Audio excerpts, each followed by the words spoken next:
English here at ASU and also the Associate Vice President in the Office of Knowledge Enterprise Development here at ASU. What's more important about this event is not who I am, but what it is I try to do here at ASU. I direct something called Project Humanities, which is a university-wide initiative. Some of you have seen this. I'm joking about talking to the hand, and lots of people who make up the hand who become one, and I think it embodies exactly why we have come here tonight, to talk, to listen, and to connect. So I challenge you to become part of this initiative so that you're one of those moving in the same direction as many of us here tonight to make something good happen.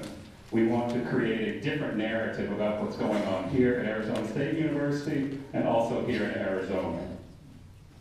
Many of us here this evening already know that ASU Professor of History and Founding Director of the Center for the Study of Race and Democracy, Dr. Matthew Whitaker, is a force to be reckoned with.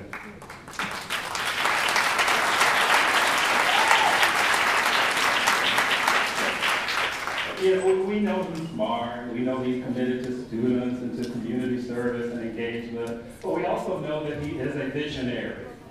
He's also the only undergraduate, and I want to remind people at this point, if you would turn off your beeping ringing things, right? You'll turn off your beeping ringing things, and those people who aren't here right now, well, let's just hope they get here safely in one of the overflow rooms. But we also, to my knowledge, in the 15 years that I've been here, he's the only undergraduate college commencement speaker who has received a standing ovation because of his dynamism, his energy, and his old preacherly truth-telling. We've all witnessed that on some level. But I guess what's really important here tonight, and this event, Matt, and we want to salute you for that, and Elsie for making this, Professor Elsie Moore for making this possible, is while he has used the word mentor in referring to me a time or two since I've known him the past 15 plus years, I admit that I've learned and continue to learn from him what it means to maintain one's integrity and one's poise even under the hottest fires of attack, whether they be personal or professional. Trust me, this Center for the Study of Race and Democracy did not come without flying sparks in certain corners of the Arizona legislature. But thankfully for us, he has been unwavering and persistent, and he prevails. Matt, thank you, and Dr. Elsie Moore and family for this evening and for your courage to show that there really are multiple narratives about Arizona that do not involve gubernatorial finger waving at a U.S. president or blatant attacks on ethnic studies from many who have never set foot in one of our classes. Please join me in thanking Professor Whitaker for what he does for ASU and for the many different communities around us. Thank you.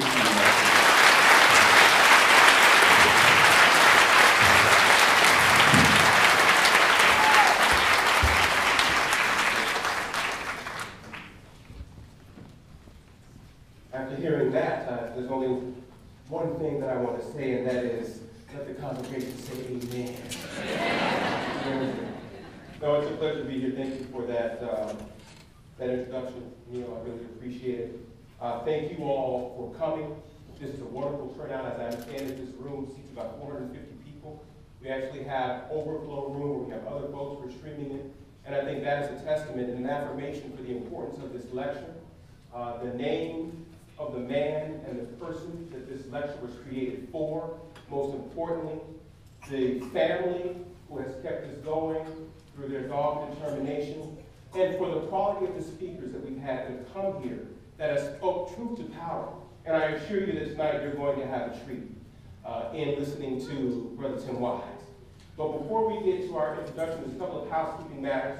For those of you who have not yet turned off your phones or put them on vibrate, if you have a Facebook app, if you have a Twitter app, please pull it out and let everyone know where you are, why you're here, and what you're planning on listening. And since I'm a professor, I can give you a little bit of a hint as to what's going to happen at the end of the evening. I'm going to ask you to pull it out again and then send out a tweet or a Facebook prompt to let folks know what you thought about the event. But certainly, we will have an opportunity to have a wonderful dialogue tonight. Following the lecture, we'll have an opportunity for Q&A. We're going to hand out cards that we will pass out, distribute throughout the room. We ask you to write your questions down legibly and in a concise way. We will pass them to the side, we'll pass them up, we will rifle through them, we'll work through them, and then I will pose the questions to Tim during the Q&A at the end. So again, make sure that there are questions, not long monologues, and commentary, but necessary questions, and we'll do that at the end. As I said earlier, the most important thing is that this lecture honors a very, very important man, who was a professor and chair of sociology in the College of Liberal Arts and Sciences at Arizona State University, who devoted his life to the ideal of improving race relations, not just here on campus, not just in Phoenix, not just in Arizona, but throughout the United States and throughout the world. It is a pleasure to stand before you today to talk about Professor Smith because he was actually one of my professors as an undergraduate. Took a class with him on sociology of race, and it changed my life. It was one of the things that encouraged me to become a professor. He motivated his students. He had patience and wisdom and stamina to deal with all of those uppity and angry students who thought that we knew everything after reading a couple of books. Professor L.C. Moore, Wade's wife, believed early on that it has to be proven true that this is important to have this conversation, that a public lecture series on race relations would attract nationally known speakers in a broad university and community audience. Professor Moore is here, their family is here, their sons are here, Arthur W. Smith, Aaron W. Smith, and Alan Smith, and they have other family members here. So I ask them at this point to stand, please, and let all of us listen.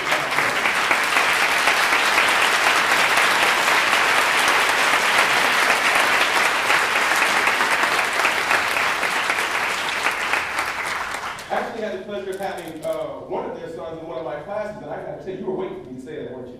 I have to tell you, it was a surreal experience, because I thought that I was a young professor and what have you, until I walked into the class and saw him there, and I thought, wait a minute, I'm not as young as I thought I was.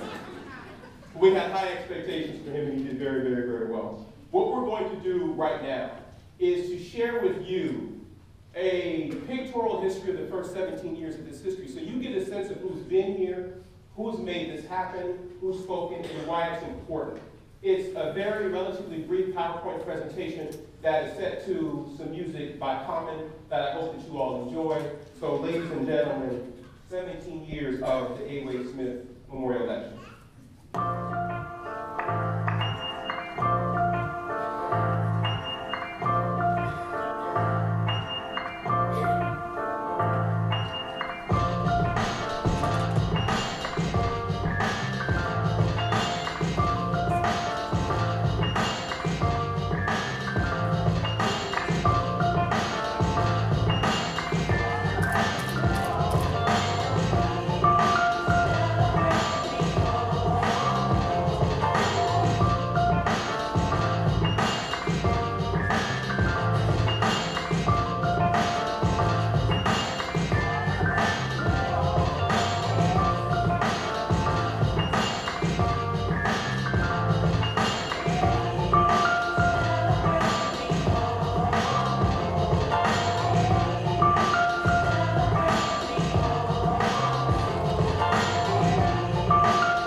I want to give a quick shout out to Darlene Clark-Hine, Michael Eric Dyson, and a couple of others that joined us for this lecture that presented to us.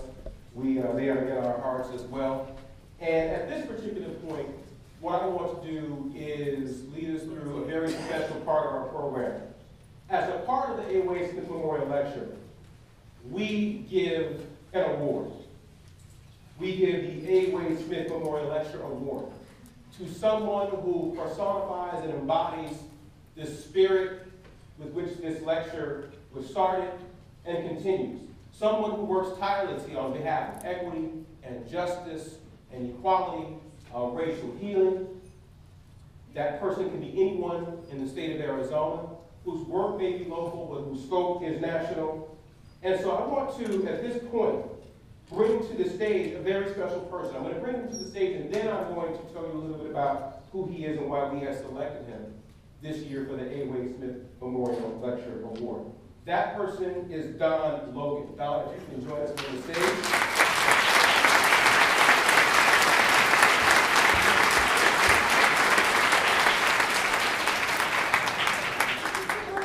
He said, don't embarrass me. No, I won't. It's an honor to tell you a little bit about Don Logan. Don is the diversity administrator for the city of Glendale, Arizona, and former director of the Office of Diversity and Dialogue in the city of Scottsdale. Logan has rendered over 28 years of public service in Arizona and beyond.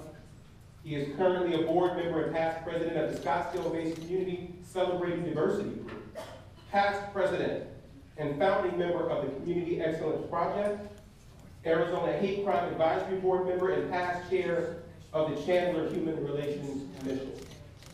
Logan is chiefly responsible for the city of Scottsdale winning the 2003 Greater Phoenix Diversity Workplace Award, and he currently serves on the Arizona Governor's African American Advisory Board. Logan has demonstrated unsurpassed courage in fighting for racial justice. Malcolm X once told us that the cost of freedom, the ultimate cost of freedom, is death.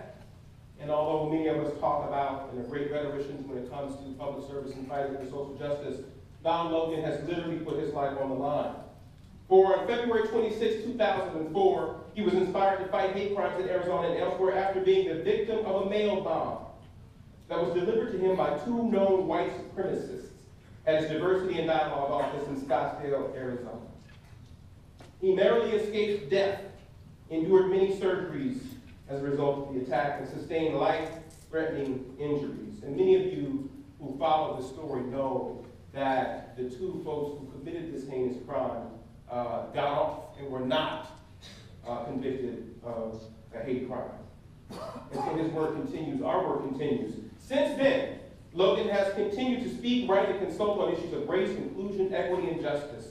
Although he is based in Arizona, his fight against racial inequality and hate crimes has galvanized thousands to draw attention to and bring justice to individuals who terrorize communities of color, religious groups, and other communities that are targeted to terror and murder by virtue of their race, gender, sexual orientation, religion, and economic status. In addition to all of these things, because he is a true freedom fighter, he is also very much a human being. He's a mentor of mine. He's also, as well, a great referee. When I actually still had some game and played basketball, he actually warned me before giving me a technical. He said, hey, stop that, John. So he's somebody that's been involved in the community from a social justice standpoint, laying his life on the line, but he's also a real person. And we welcome and thank, and please rise and give it up for Don Logan.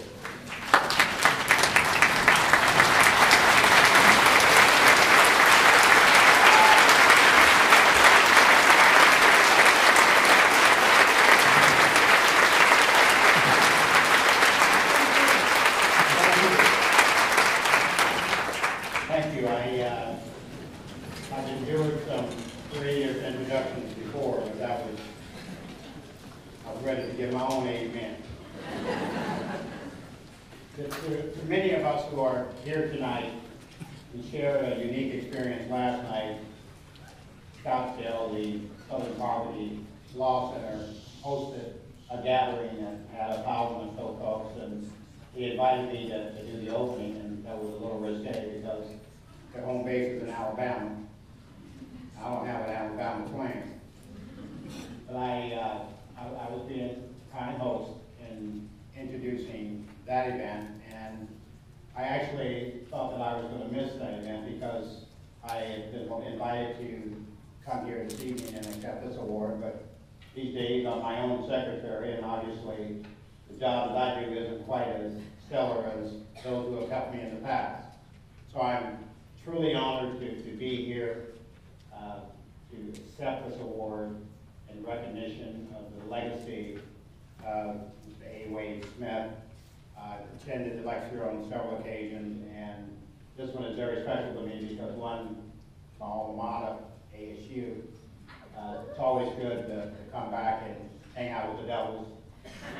And in this case, I'm thankful to be anywhere in light of what I've been through these past 8 years. And just to clarify, one of the Mayans was found guilty of sending an explosive to a public building.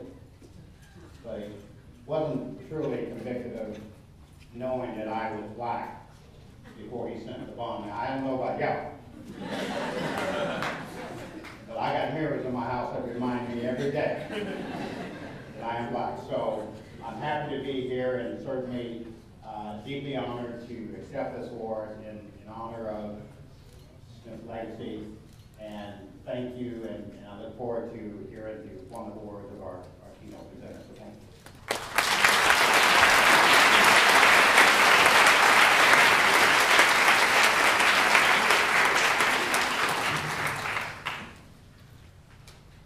It'd actually be nice if we gave our award winner the actual award. Here you go.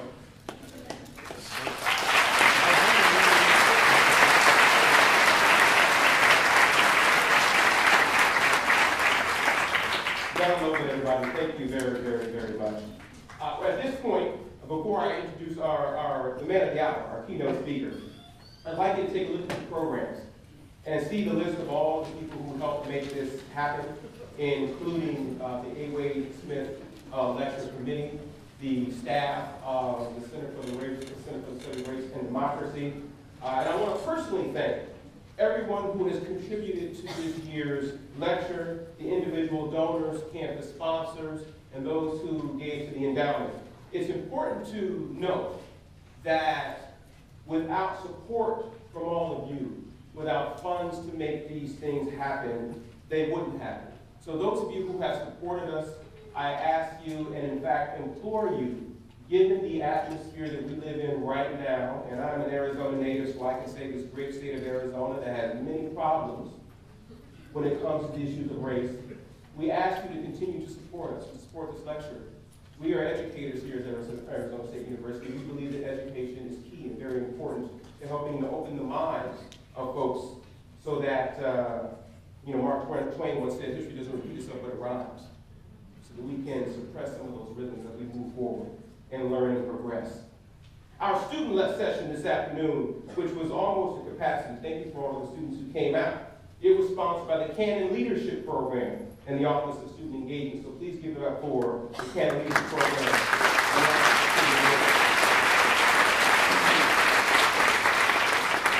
And finally, if you'd like to support the A. Wade Smith Memorial Lecture or the endowment, you may do so through our webpage. That's csrd.asu.edu, which is listed in the program. Continued support gives us the opportunity to invite talented speakers, as I said, to campus for this lecture. Now, it's my pleasure to introduce our keynote speaker, and it truly is a pleasure. I've watched him on television and from afar in debates and conversations, what have you, and I keep saying, oh, I love this cat. I love this cat. And as an African American, I can honestly say he can say things I can't, that we can't. And so we sort of root for him and speak through, sort of live vicariously through him. But in his own right, he's a tremendous individual. He is among the most prominent anti-racist writers and educators in the United States. Recently named one of, quote, 25 visionaries who are changing your world, end quote, a Utne reader. Wise has spoken in 49 states and over 600 college campuses and community groups across the nation. He has also lectured internationally in Canada and Bermuda on the issues of comparative racism, race, education, racism, religion, and racism in the labor market. Wise is the author of 5 books, including White Like Me, Reflections on Race from a Privileged Son, Affirmative Action, Racial Preference in Black and White, Speaking Treason Fluently, Anti-Racist Reflections from an Angry White Man, Between Barack and a Hard Place, Racism and White Denial in the Age of Obama, and his latest, Colorblind, The Rise of Post-Racial Politics and the Retreat from Racial Equity.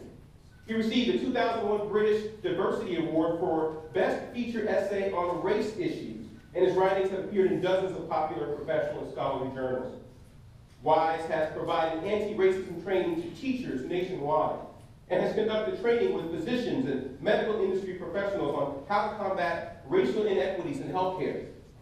He has also trained corporate, government, entertainment, military, and law enforcement officials on methods for dismantling racism in their institutions and has served as a consultant for plaintiffs' attorneys in federal discrimination cases in New York and Washington State. And I assure you, you are in for a treat. So please join me in welcoming Tim Wise.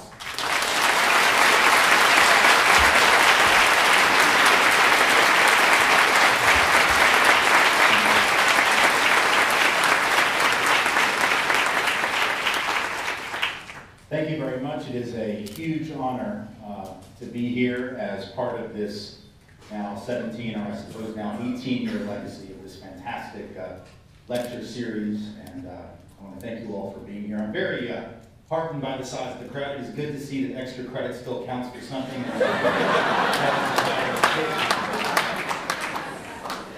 I know the deal. I know the deal. You don't get overflow rooms just because everybody wants to talk about racism, man. I've been at this a long time. I have a very high opinion of myself, but not that high. Doesn't matter. Doesn't matter whether you're here because these are the issues that get you out of bed in the morning, or if you were here for that extra credit in your class. It doesn't matter. The lights are bright. If you get up to leave, I will notice. And I'm not above calling you out for your rudeness, so just hang tight. I've been told I only have like 45 minutes. I'm not going to make it quite in that, but it will be quick enough to be relatively painless. So just hang out. We'll do some Q&A. I will sell you some merchandise, and I will let you get on your way.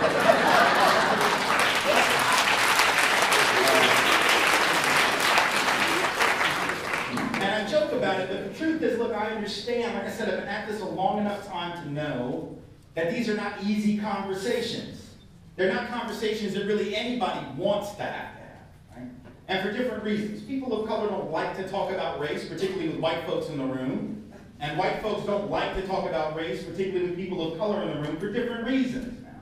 Okay, people of color don't like to have this conversation when we're around because they know from a lifetime of experience that there is a better than average chance that they are going to be minimized, have their concerns ignored, maybe even be retaliated against, and be looked at as exaggerating the problem, making a mountain out of a molehill, playing the race card, or whatever terminology we sometimes like to use when we would rather not confront the sticky truth of race and racial inequity and racism in this country.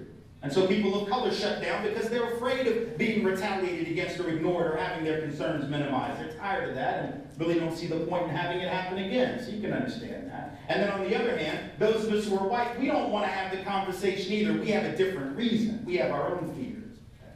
It's not the fear necessarily of being ignored or having our concerns minimized. If anything, our concerns are amplified in the culture. But it is the fear, according again to the research. This is not just Tim Wise giving you his opinion. This is what the research on this says. White folks shut down when it comes to talking about race because we're deathly afraid, it seems, that we're going to say the wrong thing. Right? We're going to be in that conversation, we're going to say something stupid, and people of color are going to go, aha, you're racist. Okay, big old news flash, we're going to take care of this right now. Most people of color think we probably are any damn way, okay? So if you are avoiding the conversation about race because you're afraid that some person of color might think you're harboring some racial bias, you can let that go. Because they already have a reason to believe it, not because they assume that we're bad people, but they assume we grew up in this culture. And folks of color know that if you grow up in this culture, not only white, but a person of color, the odds are good you will have ingested some of that, and that will be part of who you are. So it's already a suspicion, right? And what's interesting about this research is there's a third body of research on this, which actually finds that it is precisely at that moment when white people refuse to engage honestly with the topic of racism and race. It's precisely at that moment when we shut down that people of color are confirmed in their suspicion. That's when they go, see, I think I know why you're not talking. Because I think you have something to hide, See, it just feeds the suspicion. So we would be better off, would we not, according to that research, to just have the conversation, take the risk, say something stupid. That's what people do. And then you just pick yourself up and you try again, and you try to correct the mistake and not step on folks' toes too badly the next time. So you'd be better off to do that. But too often, those of us who are white, we shut down. We have all kinds of deflection ways and mechanisms, of deflecting this conversation. We say we don't want to talk about it because we don't want to feel guilty. I want to make sure that if nothing else is learned this evening about the topic of race and racism in America, you walk away at least with a very clear understanding that this discussion has absolutely nothing to do with the provocation of, or the production of, or the installation of guilt. This is not about that. It's about responsibility. Those are not synonyms. Right? Guilt is what you feel for the stuff that you've actually done, and responsibility is what you take because of the kind of person that you are. They're not the same. Every day in our lives, we take responsibility for stuff that we didn't do. Right? Because it's the right thing to do. How do I know that? Look around. Think about it. Think about environmental protection. Like, none of you in this room, to my knowledge, and if I'm wrong, please do not let me know of my error. None of you, to my knowledge, individually went out and put any toxic waste in the ocean or in the groundwater, in the soil or in the air, but now it got there. Somebody did it, and all of us, if we're being responsible, are going to take some part in helping to clean that up, whether it's via tax dollars or actually going out there and doing the cleanup ourselves. We're going to contribute to that, even though we are not directly to blame for it. Likewise, if you were to become the CEO of a corporation, for some unknown reason you want to do that, if you were to become the CEO of a major corporation, you would not be able to go into that job and decide that you were going to use all the assets that had been developed in that company before you came on board, but not pay the outstanding debts. Right? I mean, imagine how that would work. You go in and you're like, cool, y'all got all this money and all this revenue flow and all these assets. I am going to put them to work immediately. But all those outstanding bills, no, I was not here, man. I'm innocent. That was the last guy. You should have gotten that other CEO to pay that debt. I'm not responsible. I'm not to blame. I'm innocent. Does that sound at all familiar? See, that's what we do when it comes to this topic. Because we confuse guilt and responsibility. And then there's another thing we say, and this is the best, right? Folks will say, and this is what's great about this one, because sometimes white folks will act like the reason they don't want to talk about racism is because we're deeply concerned about the psychological well-being of people of color. Right? So we're just doing it for y'all, you understand, when we don't want to have this conversation. It's for your own good. Isn't that good? Isn't that great? See, and this is how we'll say things like, well now, you don't want to get stuck in the past. You don't want to have a victim syndrome, a victim complex, a victimization mentality. You got to move into the present and into the future. And if you think about that history of white supremacy, you're going to get stuck in the past. And here's the beautiful thing about living in America in 2012. That particular line, that particular deflection has been rendered utterly and completely, forever and always obsolete, and we have the Tea Party to thank for this, and here is why. Here is why. When you run around at political rallies in Revolutionary War costumes, wearing powdered wigs, carrying muskets, and speaking in Old English, you are in no position to tell anyone else to come into the present.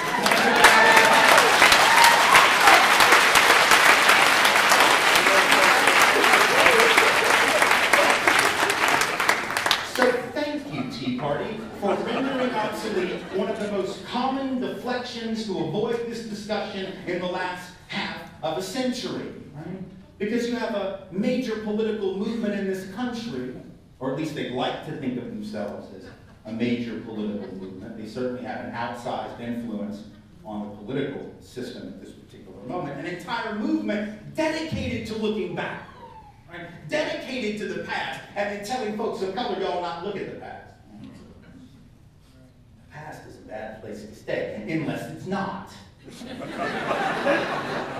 And so these are folks who tell you their words, not mine. I'm not putting words in their mouths. I'm not misquoting them. They tell you they want their country back. Now, back is a directional reference, not because I said so, because Webster's dictionary says so. It is a directional reference which points to the past. By definition, I think we ought to be inclined and entitled to ask what they might mean. I know they have all kinds of different ways of explaining what they mean, but I think there are some ways of exploring it and understanding what they mean. You see, they do think that the past matters. All those folks on the right who would tell people of color not to talk about it, they love the past. But only the past that makes them feel good. Only the past that venerates this nation and this history of our country. As long as it's that past, they will stay there forever. They will teach it forever. They will talk about it forever. That's what Independence Day parades are, y'all, in case you were at all confused on that. Because we did not break away from the British like last Wednesday. That was a really long time. But now I guarantee you, come July 4th, we're going to be setting off fireworks, eating hot dogs, eating apple pie, dressing in red, white, and blue, because that's a nice wardrobe palette. And we're parading around in our downtown, talking about the past. And God forbid you question that. God forbid you intervene. In fact, I dare you to do this, really. I'd like for you to do it. And if you, let me know how it goes for you. I've never had the courage to do it myself. But I'm not beyond encouraging you to do something that I'm going to do. Go up at the Independence Day Parade. Find the guy with the biggest I Heart the USA button. You will have a plethora of such persons from whom to choose. Go up to him and tap him on the shoulder, you know, and don't interrupt his hand over the heart flag thing, but at some point, tap him on the shoulder and just try this. Just say, excuse me, when might you be getting over it?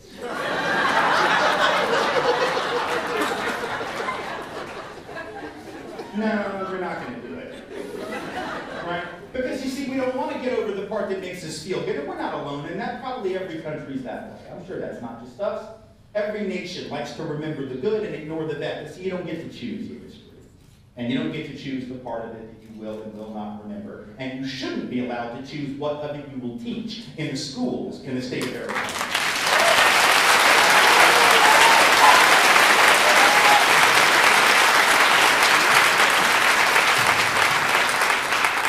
Can't talk about that past. Treaty of Guadalupe Hidalgo, what's that? What do you mean it was a war of aggression that we started on false pretense? That's anti-American. Or historical, either one. So the past matters. These folks in the Tea Party on the right, however, they apparently believe that it's only the past that makes us feel good. When you mention the less positive aspects of our history, then the past becomes a trifle, something that isn't worth remembering. Don't misunderstand. I'm not saying that the Tea Party or its members or its followers or that all those folks on the right are solely and simply, or even mostly necessarily motivated by racism. I'm not actually saying that. I'm making a much different argument, one that takes a little longer than the 3 or 4 minutes they give you on CNN or MSNBC when they put the microphone in your face and say, "Is the Tea Party racist?" Go. 13 seconds to get an answer. It's a more difficult question, and it's a more nuanced answer that is required. What I am saying is that the background noise, if you listen very carefully, you don't even have to listen that carefully, just listen. The background noise of that Tea Party and conservative narrative at this particular moment in American history seems, at least to me, to be quite strongly the sound of white racial anxiety. I'm going to use that term more so than racism. Not just because racism doesn't fit sometimes, it does. I mean, there are those times when it's right there. You know, when you show up at a presidential anti-healthcare reform rally and you got signs of the president with the bone through his nose dressed like an African witch doctor, okay, you're a racist, okay? Like, I'm not going to let you, you know, that one, watermelons on the lawn of the White House, and okay, you're a racist, okay? That one is pretty clear. But for the most part, that's not everyone. That's not even most. of the folks on the political right. But even for those who would never go that far, that background noise of that narrative seems to be the sound of anxiety, white racial resentment, and a desire to return to this mythologized, nostalgized, glorious past. A past that could only be considered glorious by those in the dominant group who had the luxury of never looking at it from the perspective of anyone else, and certainly not experiencing it from the perspective of anyone else. They're the only ones who could believe that it was such a wonderful place. Now, what is the evidence for that white anxiety and white racial resentment? Because it sounds like a rather contentious claim, and I feel I should at least attempt to document it, so here it goes. Last year, there was a large national social survey done where they asked folks from different racial groups a lot of different questions. And these questions were intended to gauge our respective optimism or pessimism, right? The extent to which different groups, white folks, black folks, Latinos, Asian Americans, etc., were anxious about the future, optimistic, pessimistic, etc. Right?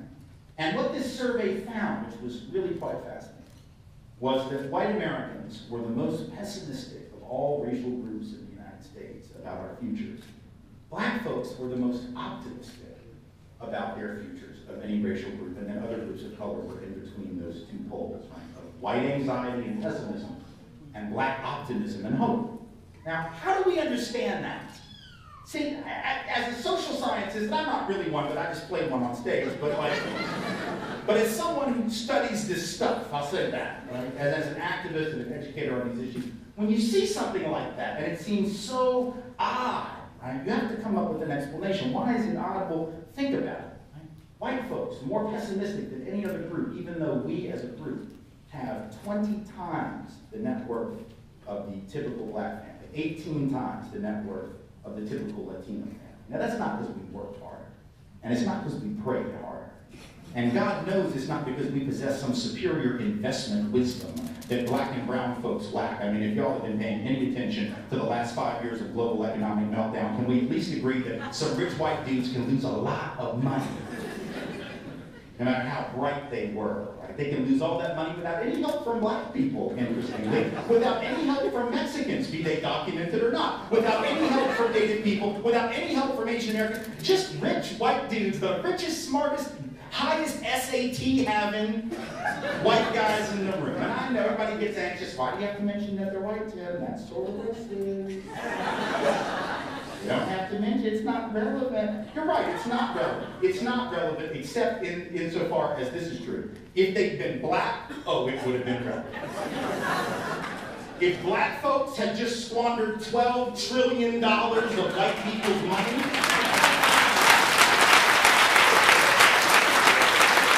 if Chicano folks had lost $12 trillion now dollars of other people's money, trust me, somebody would have made it about race. You know that would have been the conversation. People would have said, well, how did they even get these jobs?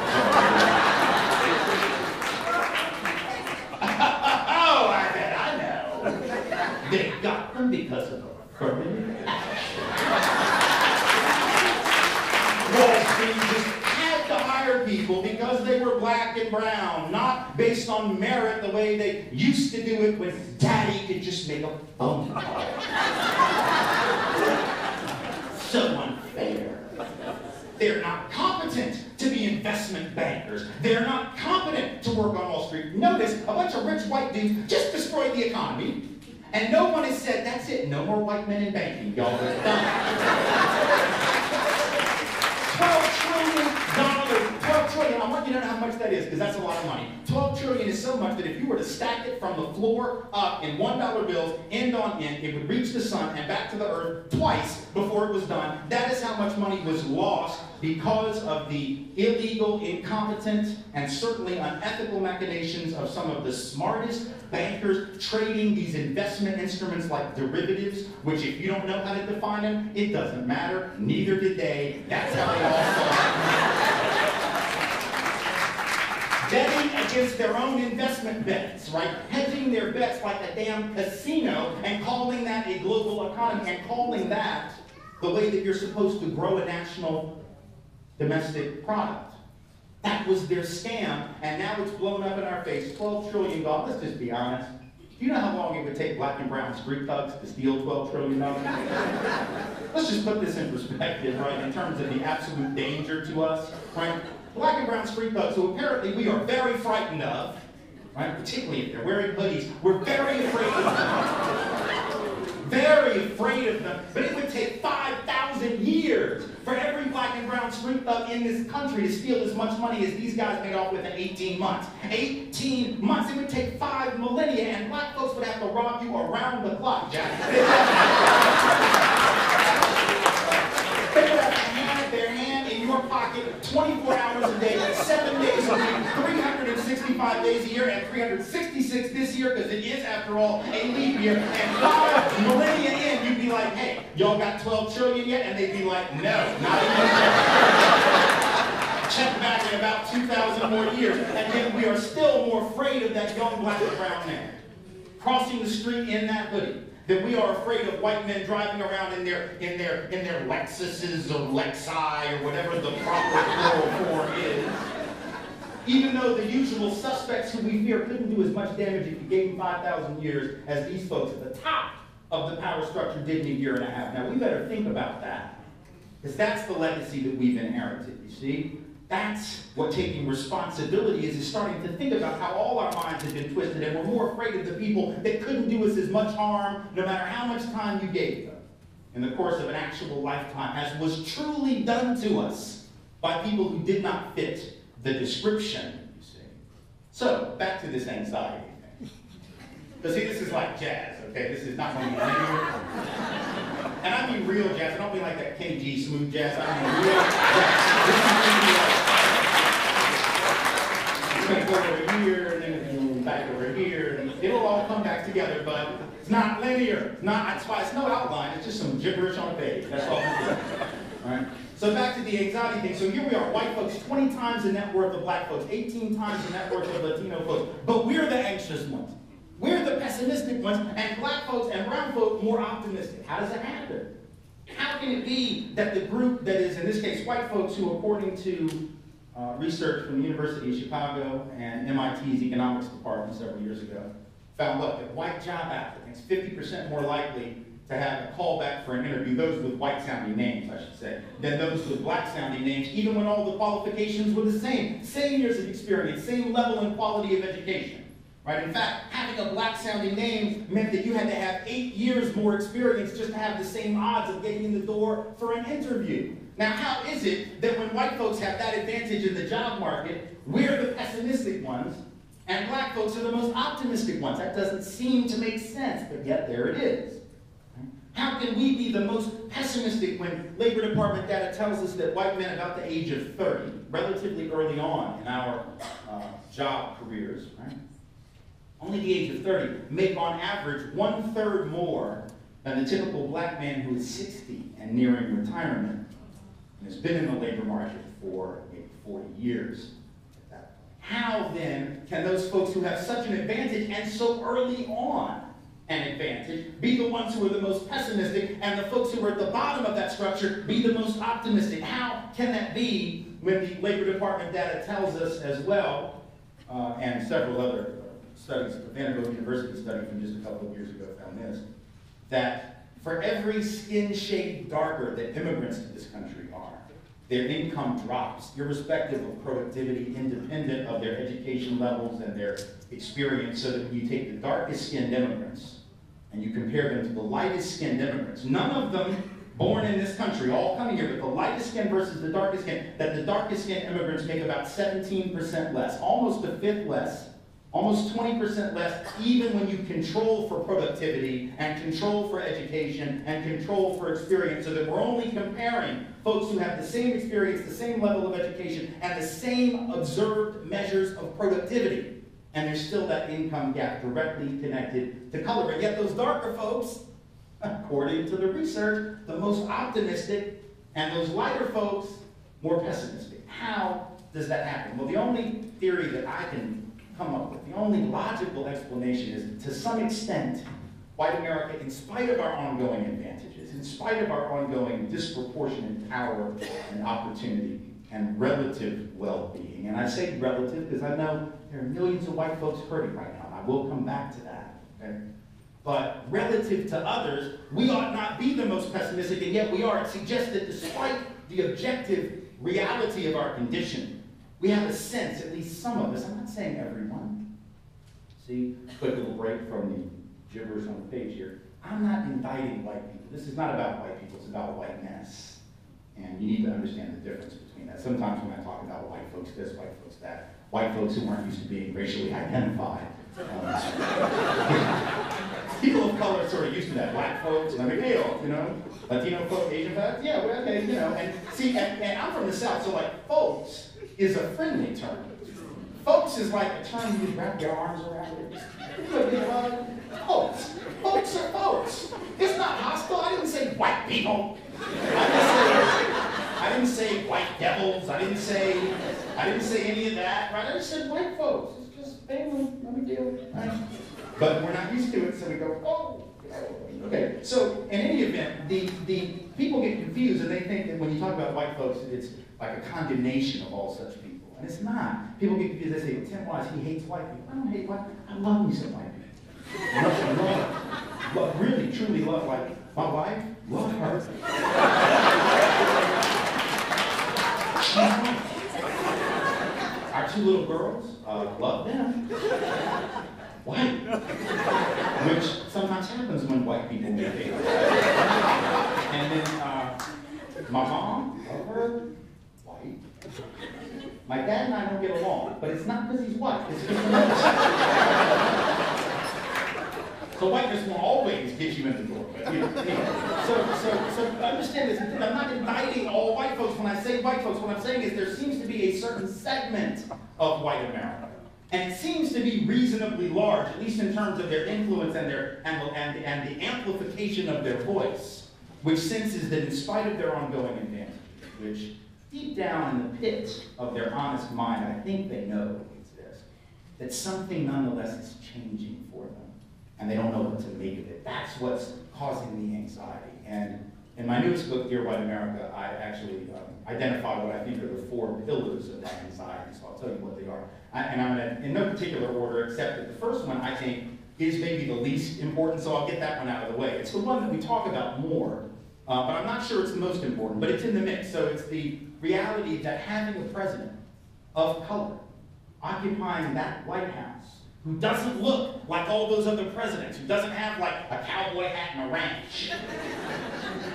Right? Now, that might not be a big deal to some of y'all in the room, even if you're politically conservative. That may not be a big deal for you, that's fine. But trust me when I tell you, there are some older folk in this country that cannot get their head around that. It's not just that the man is brown or black or person of color or whatever we want to call him, it's a person of color and he's got an exotic name.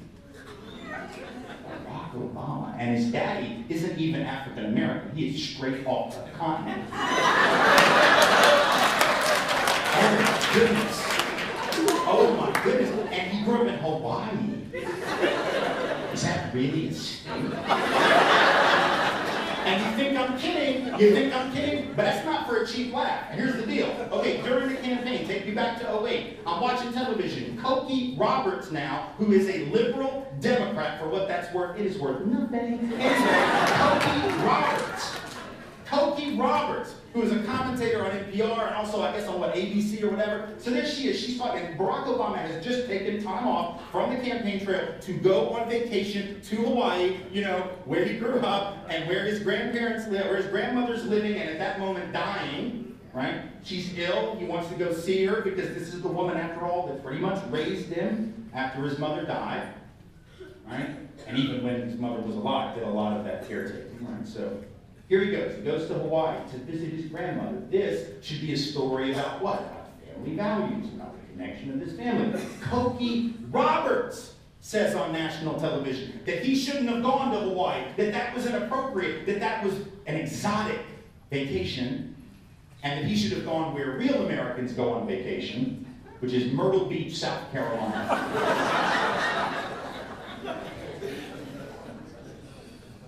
So there you have someone who I assume probably voted for the man, but nonetheless, even she viewed him in some way as being outside what is normal, not a real American. And she didn't mean it as a hostile thing, but it's that subtlety, right? And if she's thinking that, someone who actually supports the man, and in all likelihood, I'm pretty sure voted for him, you can imagine what other folks who never did support him and never liked him are thinking. So, brown president, exotic name, different kind of background, grew up for part of his life outside of the United States. I say part of it, because any of y'all that are still hanging on to that birther thing, we need to just deal with this. Now, some folks are still hanging on. I got a lot of folks out here still dealing with that. You got sheriffs that got nothing better to damn do.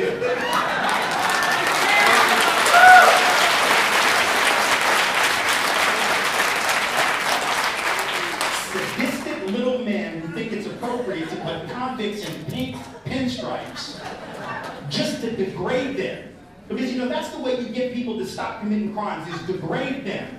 That's a smart crime-fighting strategy. And then when that doesn't work, and everybody knows it doesn't work, and you're breaking all kinds of laws to do the job that you've been asked to do, then you decide you're going to create a diversion and go investigate this man's background. Because you've got a team, a posse of totally unelected, totally no background having individuals who are going to conduct this investigation. And so they do. Oh, but they find alarming information. Or as Donald Trump would say, huge information. Huge. What did they find that really, honestly, this stuff, this purpose, if you think this isn't about race, you are completely fooling yourself. Right? The fact that this man is perceived as having, oh my God, maybe he was born in Kenya. Right? Of course he wasn't. If his name was O'Malley and not Obama, and some fool had fabricated a fake birth certificate that said he was born in County Cork, Ireland, right? Nobody would have believed it. It wouldn't have gone on nearly this long. But oh, you've got a brown man with a daddy from Africa, and he grew up in Indonesia for part of his life, and oh my God, he didn't spend all his time in America, so he must not be an American. I really want you to contemplate what kind of amazing scam his mother pulled off, if you believe this person there. Can we think about this for just a second? I want you to picture his mother, right, Stanley Ann Dunham, and there she is in Mombasa in 1961, having a baby in Kenya, going, oh my God, can't believe I screwed this up. I meant to have this child in America.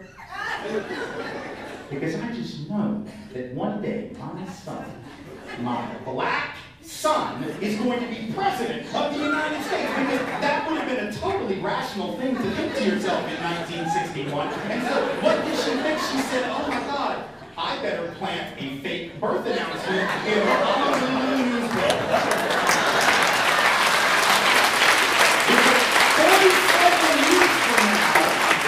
47 years from now, when my son runs for and wins the presidency, in a country where in many states he couldn't even vote right now, but he'll win, I'm sure of it. So I'm going to plant this birth announcement so I can pull off the greatest conspiracy in the history of the world.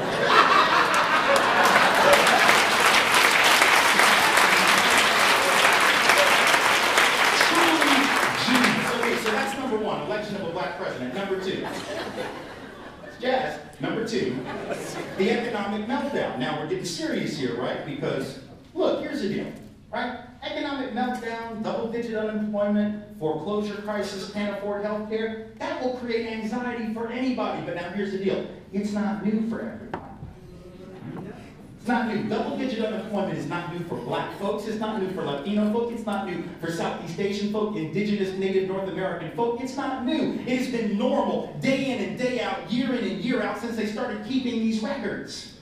It's only new in the last 75 years for white America, because this is the first time since the Great Depression that we have been faced with this level of insecurity. And I'm not trying to dismiss it just because, other people have been suffering with it longer. It's a real deal. Look, unemployment is unemployment. Pain is pain. Poverty is poverty. No health care is no health care. Can't afford education. Doesn't matter what your color is. My point is, however, that when you've gotten used to not dealing with that level of anxiety, right? While other people have had to, just as a matter of survival, when suddenly you're faced with it and you never thought it would happen. See, you had no reason to think it would happen, because you grew up on that myth that if you just played by the rules and did everything right, man, it'll all work out. There is not a black or brown child in this country who reaches the age of 11 who is allowed to believe that. Not one child of color can reach the age of maybe 11 or 12 years old and actually believe it's that simple. Because they've seen people work hard every day and get nothing for it. And they've seen other people who never worked hard a day in their life, born on third base, think they hit a triple, and they will stay right there all of their lives. So people of color know the deal. They know the way the system works by the time they're very young. Those of us who are white, particularly if we are male, particularly if we are straight, and particularly if we are middle class or above, we have the luxury of believing the lie that all folks of color know is only a partial truth on a good day and a flat-out fraud most days. And when we're confronted with that reality, man, it is heavy. Because now all of a sudden we're being hit with the realization that we thought the world was like this over here, and it's actually like this. That can create real stress. That's number two. Number three is the transformation of the popular culture. Because whatever you say about the lack of real transformation in the economic power structure, one thing I think we probably could agree on, at least I would think most of us would, is there has been one area of American life that really has undergone radical transformation in just 25 years, and that's the popular culture. Right? It is now thoroughly multicultural. From the food we eat, to the music we listen to the styles of fashion that we wear. It was only 27 years ago that MTV would not even play videos by black artists except for Michael Jackson, and it took them a long time to even agree to that. 27 years ago, no black artist. That's hard to imagine now. And I know people, 27 years ago was a really long time. It was a long time when you're 21, but stick around. Stick around and you will be 48 and you will think, God, 27 years went really quickly. It's really not that long ago, and all of a sudden, right, in fact, our culture is so intertwined now, we take it for granted. Right? Really, you can't pull the black thread out of popular culture without the whole garment coming apart, or the white thread, or the Latino thread, or the Asian thread, and it's all mixed now. So that, for some people, can also create anxiety. Not necessarily for young folks who are more on the leading edge of that cultural transformation, but for older folks, they get a little nervous when they see those posters in their kids' rooms and the stars on the wall don't look like them, you know? It's not the Beatles, and it's not Elvis, and it's not James Dean, or whoever it was back in the day. You know, it's folks that look a little different, sound a little different, sing about different things in a very different style. You know, it's just all very different. So when you've been able to take the culture for granted, and that's one thing that inequality really allows for the dominant group, is you get to take, if nothing else, that you take for granted. You get to take that. You figure the culture will reflect you.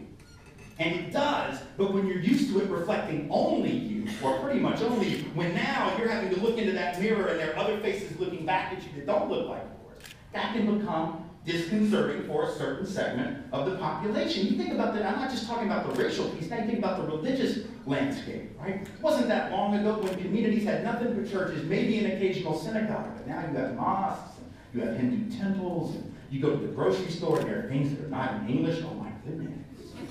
Oh my goodness.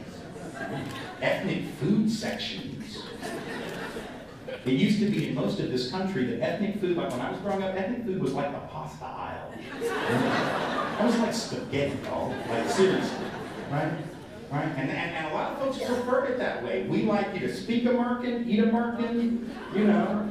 And now we forget, right, that this history, this culture has always been a multicultural. And it's just that not everybody's contributions were really part of the mix visibly. So when they become visible, for some folks it sort of knocks them off their stride. Those are the first three. The fourth one's the biggest, right? It's the demographic change, right? So we know that within about 30 years, maybe 35, I'm talking nationwide, it's already the case here in California and a handful of other states, that people of color are going to be roughly half the population, and white folks the other half. I know there's some people who don't like it. I know there are a lot of folks right up in this state who don't like it, and I don't care. It doesn't matter. It doesn't matter that there are a lot of white folks in particular in Arizona that are not happy about the coming transformation of this country demographically, because there is nothing that they can do about it. The average age of white folks out here, as y'all well know, is about 137 years old. So the folks who are trying to hold back the tide of inevitable change, tick-tock, tick-tock. Now, I'm not suggesting that change will happen for the better just because the clock changes, however. We're going to have to do the work.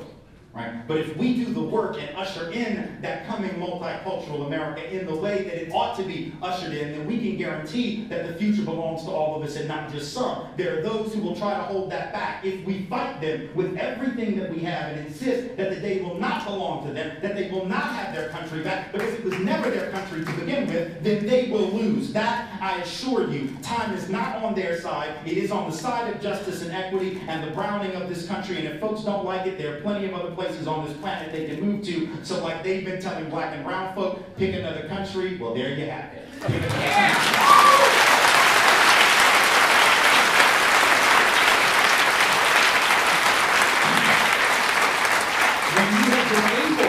you have been able to define yourself as the norm, right? When all of a sudden you have to share that definition with others, it creates anxiety. It's like I used to do these workshops, and I would just ask people, just to be honest, I'd say, look, close your eyes, I'm going to just throw out a phrase, I just want you to tell me honestly what comes into your mind. And I would throw out that term, all-American boy, all-American girl, right? And people, not just white folks, people of color also, would tell me in almost every instance that they saw a white person, and not just a white person, white with blonde hair and blue eyes. That was the image. And I would guess that that would still be pretty much the image. However, let me tell you this, 15, 20, 30 years from now, maybe not. Maybe all-American girl becomes a Latina migrant, right? First generation in the American Southwest. Maybe it's a Hmong farmer in Wisconsin. Right? Maybe it is a Muslim woman in Dearborn, Michigan, the largest Arab community outside of the so-called Arab world, large Muslim community. Maybe they get to be the all-American something or other. Now see, if you don't think there are people who don't like that thought, you're not paying attention. When you've been able to be the prototype, the floor model of an American, and now you've got to realize you don't have the monopoly on that franchise anymore, oh my God. It's like they're opening up the membership rolls of my private club. It's not as special as it once was. Can't be better, must be worse. Right? I'm not saying that's what everyone's thinking, but you know that that is the background noise. That's what I'm saying. Now people deny it. They say, this has nothing to do with race. I want my country back. That has nothing to do with race. I have a woman who wrote to me. We got in an email fight. I get a lot of angry emails from that. I might get some tonight. Cool. I have like a filter for that. So it's really so she writes to me and she says, this has nothing to do with race. This is not what we mean when we say we want our country back. And I'm like, cool, I'm just going to take you at your word. Tell me what it is. She said, we just want to go back to a time when taxes were low and government was small. I said, okay, I'm going to play your game. I would like for you to pick a date. She said, what do you mean? I said, a date, a year. I don't want you to just give me some bumper sticker, low taxes, little government, right? You need to tell me the time that you have in mind. When you say you want your country back, I'm assuming you've got some kind of target in mind. So can you please share with me what that is? And I knew before she even wrote me back. I took out a piece of paper and a pen and I just wrote what I knew she was going to say. And I'm not a betting man, but I should be. Because I would have cleaned up on this. Right? I mean, she could have said 1893, but come on now. Nobody's going to say that. Like children were working in factories and mines in the 1890s. Nobody's going to say, yeah, those were the good old days. She could have said 1924, but no, she's not going to because workers didn't have any rights to speak of. It was a pretty lousy time, not just for people of color, but for most white folks. I knew she wasn't going to say that. I knew exactly what she was going to say. She wrote me back. She said, well, if I have to pick a year, I'll pick 1957. Of course that's what she said. That's the year that Leave It to Beaver started. You know that wonderful American miniseries that wasn't real for people of color or white people. It wasn't real for anyone. They didn't call it reality TV. It was a sitcom. White women did not actually do housework in heels and pearls in 1957, but that show made it sound like they did. Oh, what a wonderful, bucolic, little, wonderful, beautiful, wonderful place. Right? So she says 1957. Now here's where she's done. You see, the debate is over at this point. Because remember what she said. She wants to go back to that because that's when government was small and taxes were low. Okay, quick little quiz. What do you think the top marginal tax rate was in 1957? It was 91%. more than double what it is now if every one of the Bush tax cuts were allowed to expire. 91%, every dollar that you made, over $200,000 as an individual, $400,000 as a married couple filing jointly, every additional dollar above that, the government took 91 cents of it. So when you say you want to go back, and there were 17 brackets, all of, well, there were like 25, but 17 of them were above anything we have now. 17 brackets higher than anything we have. She says she wants to go back to that because taxes were low. That ain't why she wants to go back. Because taxes weren't low, they were higher. Corporate taxes were higher, both as a percentage of profits and as a percentage of the economy. So that can't be the real reason. Right? Was government small in 1957? Well, not if you were white. Government has never been small if you're white. Government, you think small government gave white people 240 million acres under the Homestead Act? Hello, Arizona. How do you think y'all got here? Do you think that was tiny government that made that possible for white folks to move to Arizona or out west, generally anywhere west of the Mississippi River using the Homestead Act? That was a big government program. Right? They had to jack land from other people and redistribute it to white folks. Now, if we did that to people of color, we call it a welfare handout. But we did it for white folks and we called it nation building. How convenient. So that wasn't small government. I never seen any of those white folks who like living on those ranches 5 generations in, living on those farms 4 generations, 8 generations in, go into the government in this silly season of anti-government backlash and saying, oh my God, I'm feeling really terrible. My great whatever got this big plot of land for like $10. That's pretty much free. It's pretty much like socialism. Here, take it.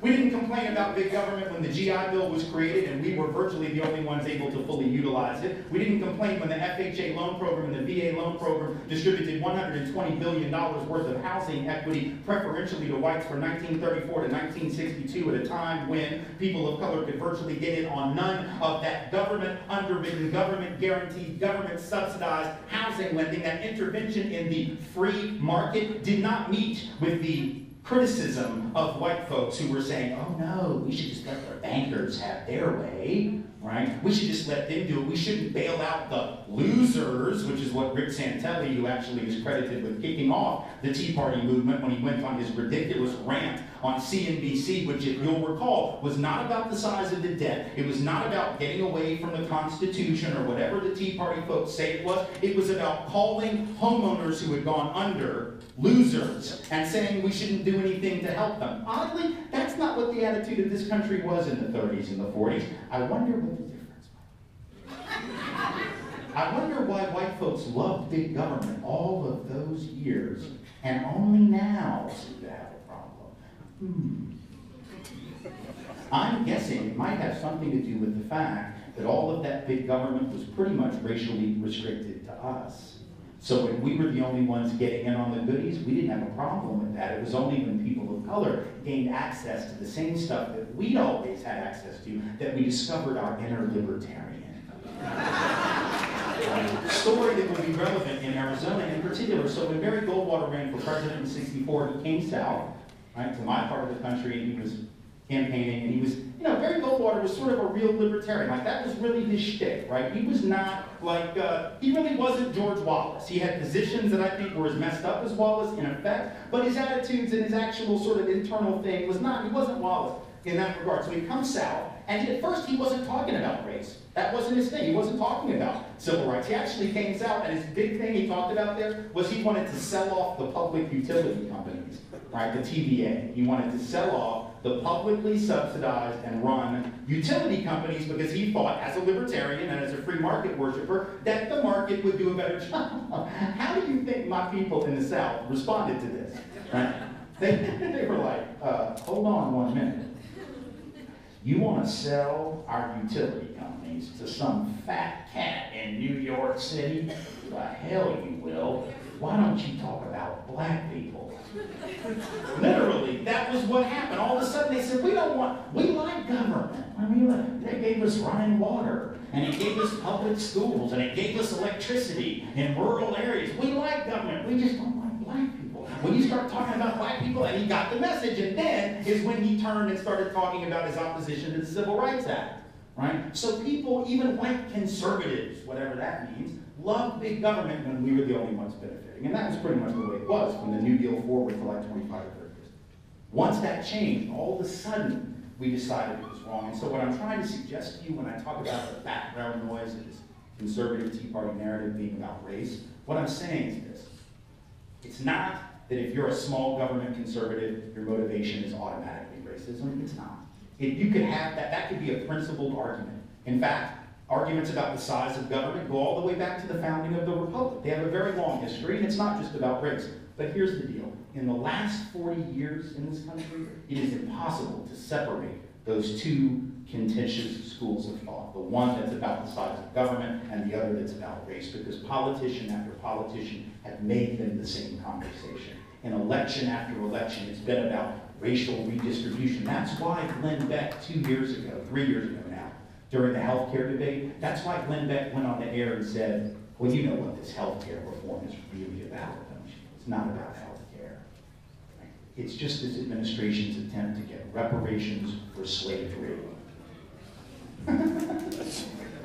Yeah, well, I know he's not relevant anymore, but let's just stick with this for a second. That's sort of a funny thing for someone to say, right? I mean, intellectually, does that make any sense?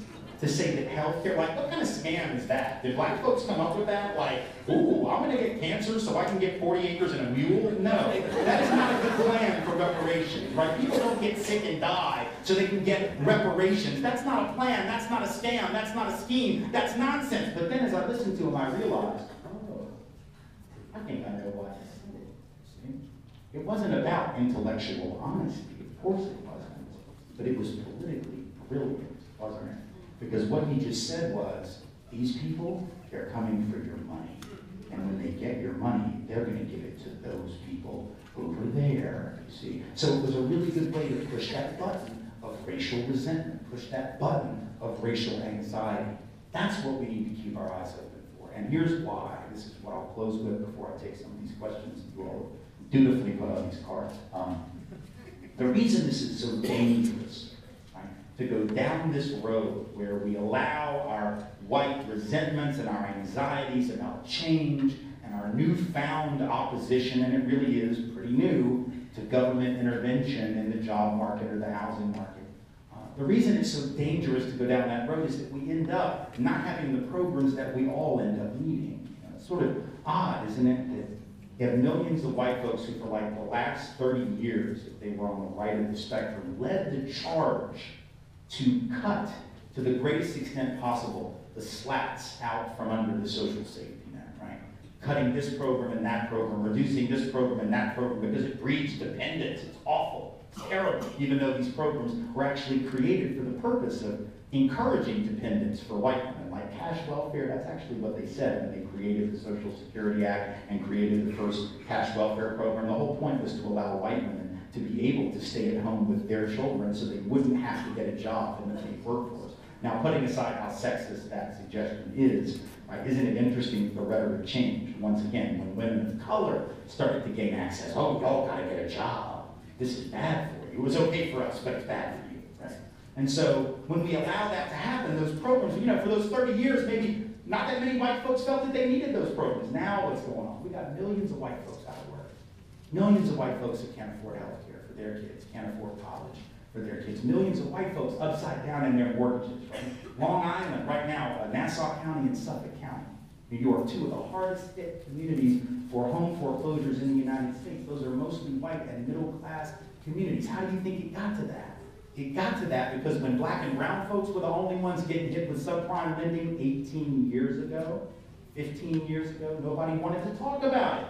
We didn't think it was a problem because it didn't affect Main Street, which is just a political code for that part of town where Martin Luther King Jr. Boulevard is not.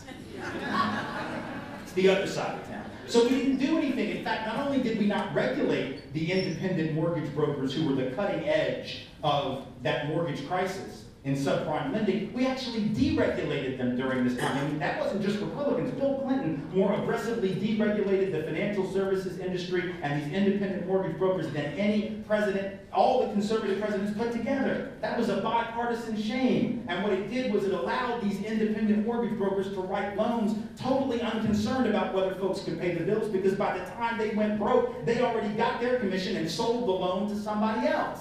They were taking these mortgages, bundling them, selling them in these things called mortgage-backed securities in a big pile to rich investors. They didn't care if the investors lost their money, and they didn't care if the poor folks and the working class and the middle class folks lost their homes, because they got paid right away.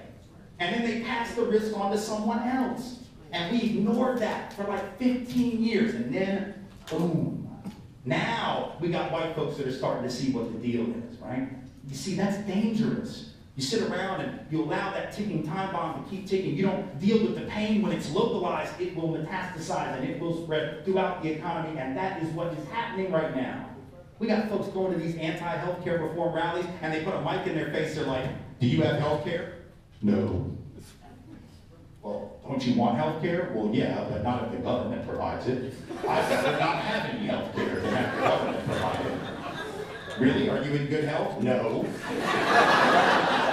"My blood pressure is 7,000 over 3,212. I've had 4 bypass surgeries. My cholesterol is 1,100. I could die any minute. But I'd rather die than have the government save my life."